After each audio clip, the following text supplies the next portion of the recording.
Hi, I'm Old Norse Specialist Dr. Jackson Crawford, and I'm going to talk in this video about one of the most requested topics on this channel over the years, although I don't know why it's so often requested, and that is Old Norse as it was spoken in Greenland.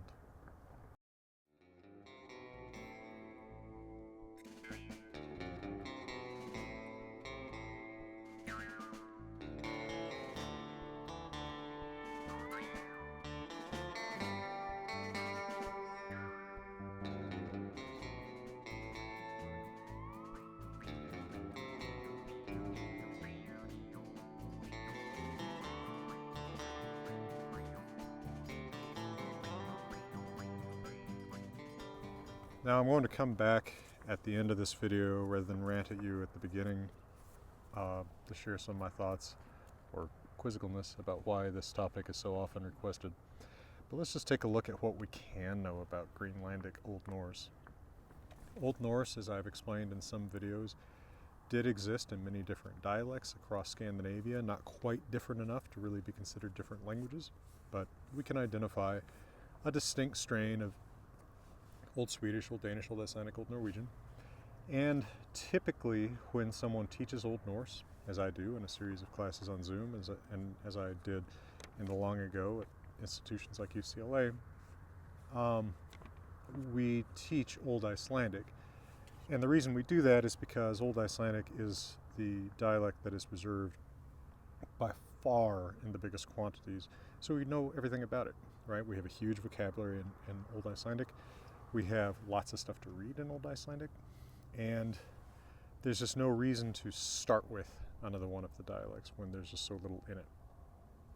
Right, it's like if you're a veterinarian, you study dogs and cats, you know, maybe secondarily you learn something about lizards and hamsters, but there's many fewer people who have pet lizards and hamsters. So you wouldn't go to vet school and say, I just want to do iguanas, just teach me about iguanas. Nobody's going to do that. It's sort of the same thing. That's a terrible analogy, but it's the first one that came to mind. With Old Norse in Greenland, we're in one of the worst positions because there's actually extremely little material written in Greenland during the Old Norse period.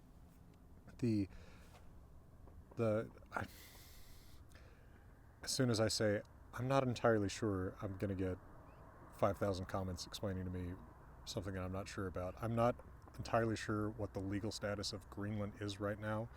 It is some weird, confusing federal relationship with Denmark where it has some internal self-government, but I think is a protectorate of Denmark still in international terms. Whatever, it still has some political association with Denmark, but that is not a continuous, there's not a continuous Scandinavian habitation since the Middle Ages. There's a break in the Scandinavian-speaking inhabitants. So when we talk about Old Norse in Greenland, we're talking about a West Norse language closer to Icelandic or Norwegian, whereas now the Scandinavian language used administratively there is Danish, which is East Norse. So let's look at really the source that we have for Old Norse in Greenland, which is runic inscriptions. There are a few, and they do point towards some interesting developments, although nothing really super surprising or out of the ordinary. There is one of the most famous inscriptions and runes is the one from Kingi-Torsuaq. It's actually the furthest north inscription in runes that I believe scholars are aware of. This reads, Elikr, Sikvasoner och probably Bjarna, Tortarsson och Enrithi Osson, Laukatak in fyrir Gakantak, Hlothu, Varðate och Riðu. That's me reading this in a semi-Icelandicized, old Icelandicized pronunciation.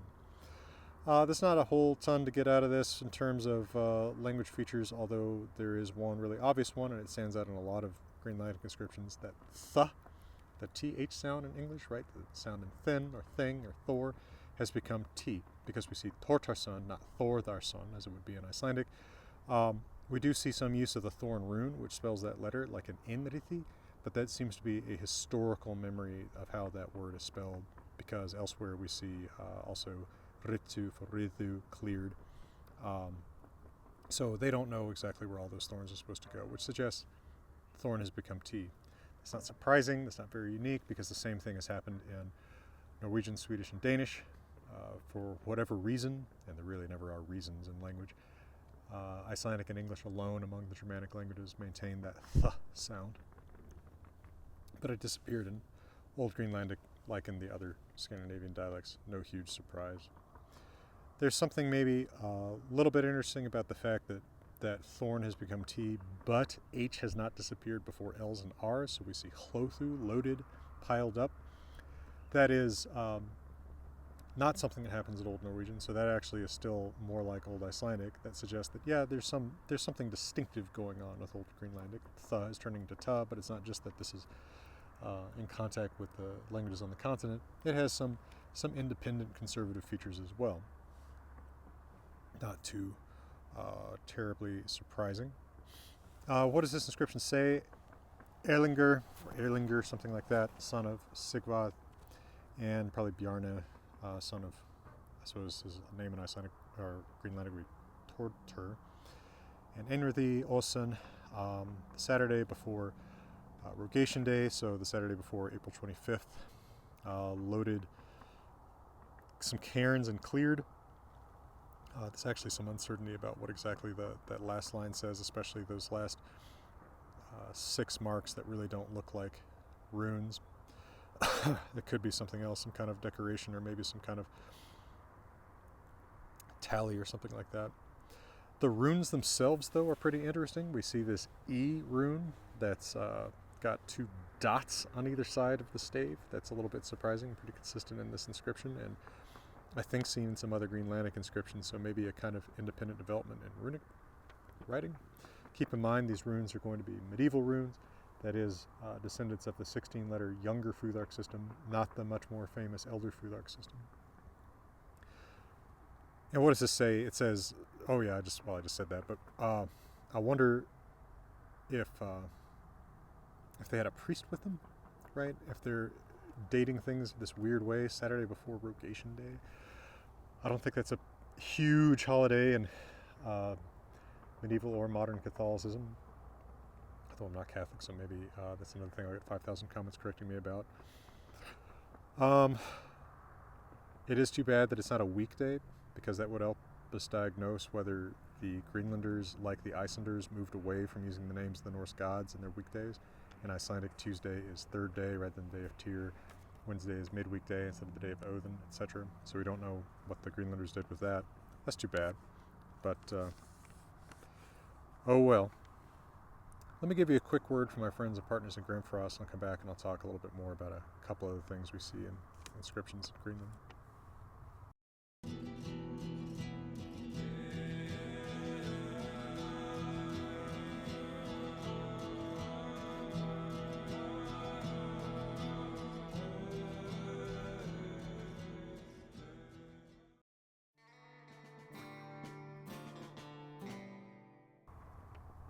As I was cruising around Runedata, Runor, looking for inscriptions from Greenland, I noticed that a few of them have this spelling of Guth, God, that has a little dot or dash inside the vowel rune. That is not a normal way of writing Y in Old Norse runic writing, although it does in Old English runic writing. They have their own way of writing Y, which is the old Yr rune. So it's not writing just a Y pronunciation. It's not just the vowel is fronted, but it may be implying something interesting about the way this word is pronounced. I wonder if it's somehow suggesting the pronunciation that emerges later in Iceland, Gvuð, with that intrusive V there, and I wonder if this is supposed to kind of suggest that unusual new pronunciation, but don't know. There's actually a lot of these runic inscriptions that are written in Latin rather than Old Norse. That's very, very typical of the Middle Ages. We have tons and tons and tons of runic Latin, and a lot in Greenland as well as the continent. It's a lot of inscriptions that have T's for thorns, the name Thorir instead of Thorir. We saw that already on King Torsuak. But I think probably one of the most interesting inscriptions in Greenlandic Norse is the one cataloged as GR76 from Narsak. This one appears to read Oso so is osa sat bibra hete marsu isitu obloni. To read it in something between an Old Icelandic pronunciation and just reading out the runes. This looks like on sea, that one saw where. So O saw on sea, that one saw SA. So this is kind of a joke, right? It's three different things that S, A, and runes could be read as. On the sea, O sa, that one saw. So in runic spelling, we'd say S ash, S long A, but it all looks the same in Younger Futhark writing. This is actually such an old inscription that it is truly Younger Futhark rather than medieval runes. So on the sea, that one saw where S, Osa, woman's name, sat. So on the sea, that one saw where Osa sat. That girl, Su Mar, is called Bibrau, not a very diagnosable word or name, who sits on the blue. Es sitter o bloni. And I think bloni is it's a hotbox in Icelandic, and actually people disagree about how to read this last word. Some have read it without the I at the end. I looked at a photo of this and saw the I. But she sits on the blue, and I like noting that because, of course, there is a word in Old Norse for blue. It's blue, blå, and the sea is blue. So this suggests my long-standing hobby horse about the fact that Old Norse has a word for blue.